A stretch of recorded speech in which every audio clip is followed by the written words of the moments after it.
época em que não tinha tudo isso que nós temos hoje, né? Olha a cabeça que aquele homem tinha de conseguir armazenar tudo isso, buscar, né? Com que facilidade ele manuseava todo aquele monte de papelada, manuscritos que chegavam de todos os lados, né? Então é algo fantástico mesmo. Michel.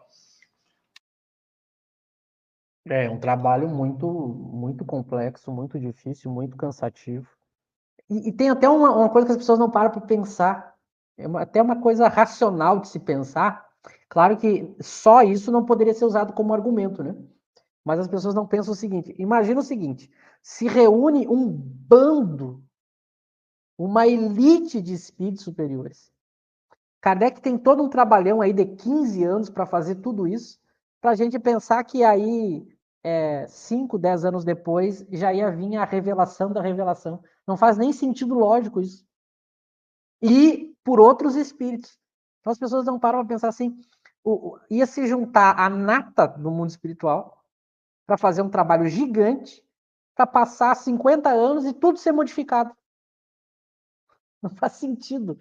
Né? Então as pessoas não param a pensar que se a gente pensasse nisso, quando viessem esses espíritos diferentes, trazendo coisas novas, dizendo assim, não, é que agora eu vim trazer a revelação da revelação. Mas peraí, mas até nesse ponto não é racional? Por que eles gastaram todo aquele tempo com aquele trabalhão para 50 anos depois modificar tudo? Até isso não faz sentido, as pessoas não param para pensar. Como não faz sentido a gente pensar na ideia de modificação da teoria espírita pós-Kardec. Então, não. E sempre por espíritos diferentes, né? São outros espíritos fazendo outras ideias, e sempre com pessoas que não conheceram nem o básico do que Kardec trouxe. Então, são vários pontos que vão se somando e que a gente vê como o movimento espírita perdeu tempo e se iludiu no século XX. Em vez de estudar Kardec, de ir dar valor para outras obras e ficar perdendo tempo com outras obras, né? Mas hoje não é o nosso assunto, né? Vamos ver mais um slide para a gente entender. Aqui eu não vou entrar nisso muito, mas é só para mostrar alguns pontos do que Kardec usa para desenvolver toda a doutrina, que depois ele vai tratar na Gênese, né? A Gênese, lá no capítulo 1 do Caráter da Revelação, ele vai mostrar os vários critérios que ele usou para montar todo esse monumento que é o Espiritismo, né? Então, tem a ideia da racionalidade, né? Da não contradição, não pode ter contradição. Isso é uma coisa muito importante que as pessoas não param para pensar. As pessoas têm que entender que quando vem uma teoria que se diz nova, se ela entra em contradição com o que já está estabelecido, eu tenho que resolver o problema da contradição. Eu não posso ter uma contradição numa teoria. Não posso. Quando eu tenho uma contradição, o problema é o seguinte: toda contradição numa teoria, ela não diz para mim qual que é a verdade daquela teoria. É como se eu dissesse assim, Michel é brasileiro. E aí, lá na frente, eu digo, Michel não é brasileiro. Bom, eu fico sem saber o que o Michel é. Esse é o problema da contradição. Porque eu afirmei uma coisa antes e eu disse o contrário depois. Dentro da mesma teoria. Bom, então eu fico sem saber o que o Michel é. Porque se numa parte eu disse que Michel é brasileiro e na outra eu digo que Michel não é brasileiro, a pergunta que fica é, afinal de contas, o que é o Michel? Porque ele não pode ser as duas coisas. Ninguém pode ser brasileiro e não ser brasileiro. Estou dando um exemplo. E Kardec sabia disso. Hoje, os estudiosos aí da obra de Kardec, todos que a gente conversa, que estudam seriamente Kardec, sempre quando a gente acha alguma coisa na obra que parece uma contradição, depois se descobre que não era. Faltava era aprofundar o estudo. Tem sido assim com quem a gente tem conversado. Então, tem a questão da simplicidade, que Kardec vai tratar em alguns momentos, da teoria, da generalidade, que é um dos pontos, mas não é o ponto. A espontaneidade também, Kardec fala da questão da espontaneidade lá dentro da concordância. Eu estou passando porque a ideia é só mostrar, porque eu só quero que as pessoas tenham pensado nisso para quando a gente entrar nas questões, a gente voltar e ir mostrando, né, tudo isso.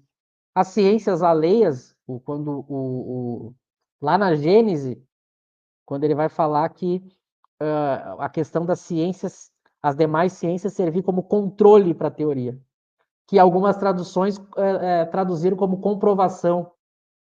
Depois isso, alguns estudiosos aí da obra perceberam o erro, né? Nenhuma ciência comprova a outra, mas eu posso usar as demais ciências como controle na teoria que eu estou desenvolvendo. Por exemplo, eu vou desenvolver um ponto da teoria e ela começa a entrar ela começa a entrar no campo de estudo de outra ciência. A minha teoria se encaminha para esse lado, eu começo a invadir a fronteira para outra ciência.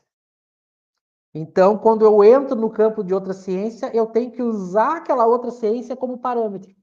Por exemplo, os espíritos começam a falar alguma teoria que choque algum princípio da física, por exemplo, da química, da biologia.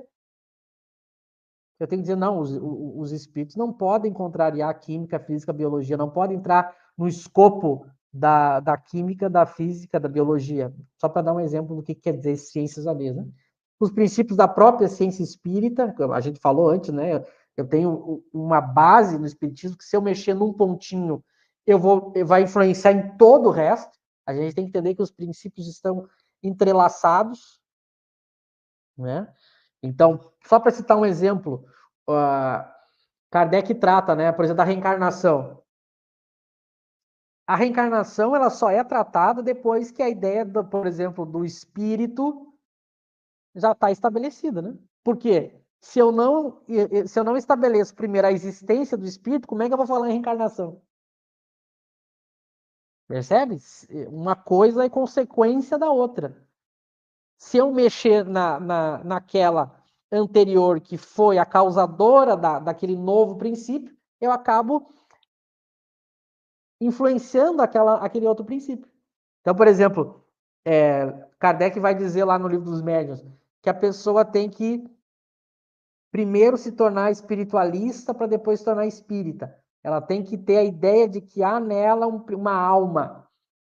E aí essa alma pode se comunicar. Ora, a comunicação ela só existe porque existe um espírito que se comunica. Então eu tenho que primeiro tratar da existência do espírito. Ah, os espíritos se comunicam, mas aí será que o espírito ele pode reencarnar? Então são pontos, uma coisa vai evoluindo da outra. Se eu mexer numa, eu vou acabar mexendo em vários pontos, como a gente estava tratando essa questão dos princípios da teoria. E Kardec ele soube amarrar muito bem os princípios espíritas de uma maneira que nenhuma entra em choque com a outra. Nenhum princípio vai se chocar com o outro. Quando é uma ciência bem construída, ela é harmônica, né? Ela consegue ter uma fluidez em que eu não preciso a todo momento ter que estar criando uma espécie de jurisprudência naquela teoria, né? A teoria ela é limpa, ela vai num desenvolvimento muito belo, num encadeamento de ideias muito lógico, muito simples.